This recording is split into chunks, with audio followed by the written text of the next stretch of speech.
Secondly আজকে stadium নিয়ে কথাবার্তা আমাদের হলো। স্টেডিয়ামের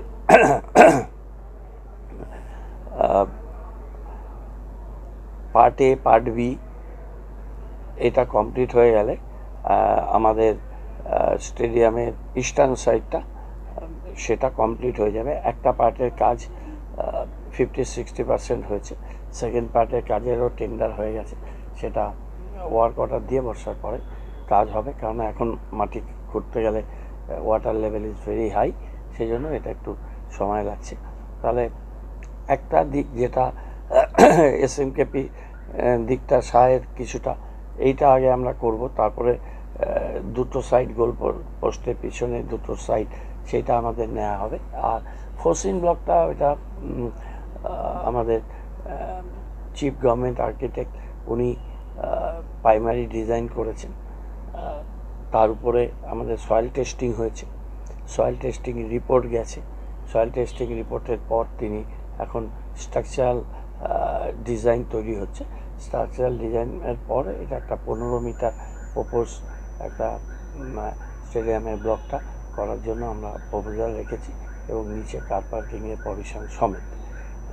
তো এর সাথে আরও কিছু প্রপোজাল থাকবে, সেটা আগস্টে চিফ গভর্নমেন্ট আর্কিটেক্ট আসবে। উনি আসার পরে আমাদের ড্রয়িংটা একটা প্রাইমারি হয়তো পিপিটি দেখাবেন বা ড্রয়িংটা আমাদের দেখাবেন, সেটা আমরা দেখে এটাকে অনুমোদন করলে তারপর ওরা এটাকে ফাইনাল শেপে যাবে।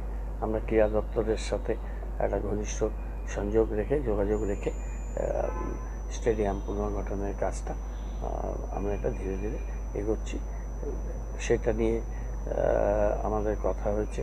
তারপর আমাদের এখন যে খেলাধুলোটা হচ্ছে সেই মাঠের মেনটেনেন্স, কিছু লাইট, কিছু গেট ভেঙে গেছে, সেদিন খেলাতেও একটা ঝামেলা হচ্ছে, এসএমকেপির সাথেও আমরা বসব, সেই বিষয়গুলো নিয়ে পর্যালোচনা হচ্ছে। সুইমিং পুলটা কতগুলো প্রপোজাল দিয়েছে, তাদের যারা চালাচ্ছে সেগুলো আমরা বিবেচনা করব। সুইমিং পুলটা ভালোভাবেই চলছে, সেটা আরেকটু ইনফ্রাস্ট্রাকচার ডেভেলপ আমরা ওখানে করে দেব।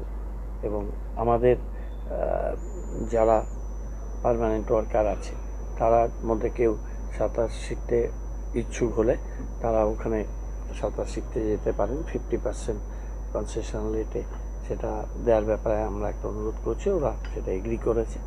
এই ধরনের বিভিন্ন বিষয়ে আজকে এসডিও ছিলেন, ডিস্ট্রিক্ট ইউথ অফিসার তিনি ছিলেন, এবং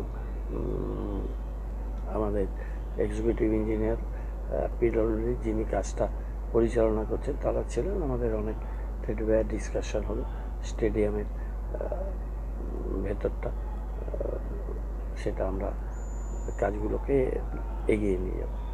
বর্ষার কারণেই শুধু কিছুটা কাজ মানে পিছিয়ে যাওয়ার হচ্ছে ভিতরে, মানে একটা পোর্শন প্রায় শেষ, গিয়ে দেখে এসো না যে কতটা সলিডলি কাজ হচ্ছে, না গেলে তো মুশকিল হচ্ছে যে ওখানে সোজা গিয়ে বললে আমি ইঞ্জিনিয়ারকে বলে দেবো, বা একদিন আমি যখন যাবো আমার সাথে চলো। ভিতরে না গেলে আইডিয়াটা পাচ্ছ না, ভিতরে গেলে বুঝতে হবে কত হিউজ কাজ হচ্ছে, বাইরে থেকে বোঝাই যাচ্ছে। পুরো নতুন করে একটু ভাবতে পারো, স্টেডিয়ামের ভিতরে ওখানে স্যানিটারি ল্যাট্রিনের ট্যাঙ্ক আছে স্টেডিয়ামের তলায়, আউটসাইডে না, ওটা ভাবা যায় না, ওটা ফেটে গেছে, ওটাকে এখন পরিষ্কার করে আমরা বন্ধ করে দিচ্ছি। পিলারগুলোতে কোনো টাই বিম ছিল না, উপরে নিচে পুরো মানে নতুনের মতোই বানাতে হচ্ছে, পুরো টাই বিম দিয়ে নিচের থেকে উপর পর্যন্ত জ্যাকেটিং করে পিলারগুলোকে স্ট্রেনথেনিং করতে হচ্ছে। এবং একটা অ্যাডিসিভ আনা হয়েছে যেটা এক একটা টিউব হিউজ কস্টলি, যেটা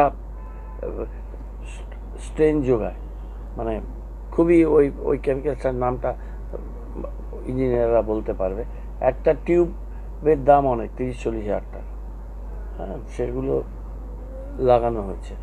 তো খুব শক্তপোক্ত করে কাজটা হচ্ছে, গেলে বোঝা যাবে।